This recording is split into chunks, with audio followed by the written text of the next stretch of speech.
ምንድነው የተፈጠረው? ውጤቱ ላይ ያለፈ ወደቀ። ተመልከቱ 302 ነበር መጀመሪያ፣ አሁን 298.58 ነው ያመጣው።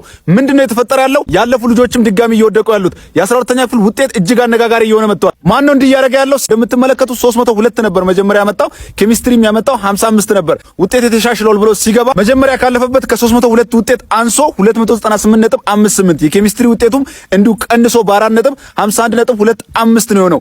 ማን ነው ጥፋተኛው? ሲስተሙ ምን እያደረገ እንደ አይነት ስህተት እንዴት ዝም ይባላል? ውጤት ከመለቀቁ በፊት እንዴት አይጣራም? ተመልከቱ ሌሎችን ትምህርቶችን ልጁ ያመጣው ከ80 በላይ ነው። ፊዚክስን ተመልከቱ 45።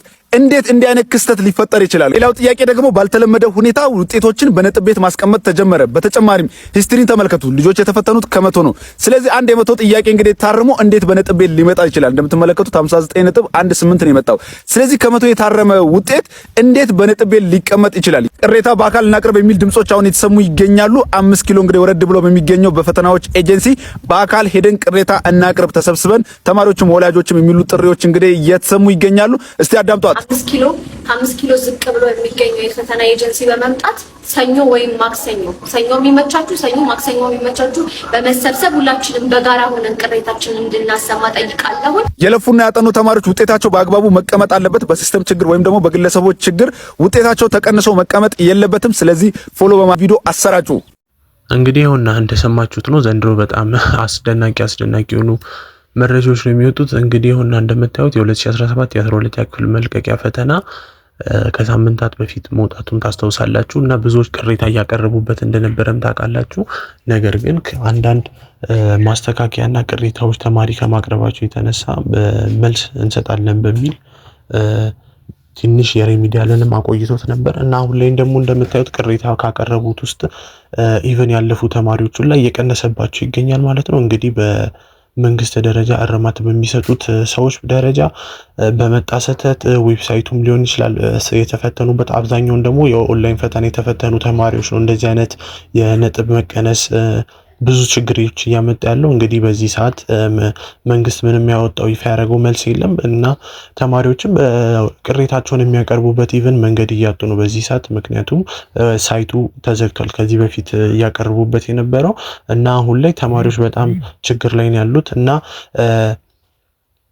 እንደ መረጃው ላይ እንደሰማችሁት በአካል ሄደን ይቅሬታ ማቅረብ እንፈልጋለን ዛሬና ነገ የሚል መረጃ ወጥቷል ማለት ነው። ስለዚህ ማንኛውም ተማሪ አቅራቢያችሁ ላይ ያለ እንደዚህ አይነት ቅሬታዎችን ለማቅረብ ፍላጎት ያላችሁና ቤተሰቦችን ቢሆን ቅሬታ እንድትወጡና ይህንን የቅሬታውን የሚወጡ ልጆችን ፔጃቸውን አስቀምጥላችኋለሁ። አንድ ላይ ዛሬና ኦልሞስት ነገ ከነገ ጀምሮ ቅሬታችሁን ማቅረብ ትችላላችሁ ማለት ነው። እንግዲህ በዚህ ሰዓት ላይ ምንም አይነት የወጣ መረጃ ስለሌለ ይሄ እንደ ሀገር ስለሆነ የእናንተ ችግር ብቻ ስላልሆነ አብዛኞቻችሁ በኮመንት መታችሁ እየጻፋችሁልኝ ስለሆነ ላይክ እና ሼር በማድረግ በጣም ለብዙ ሰዎች እንዲደርስ አድርጉት።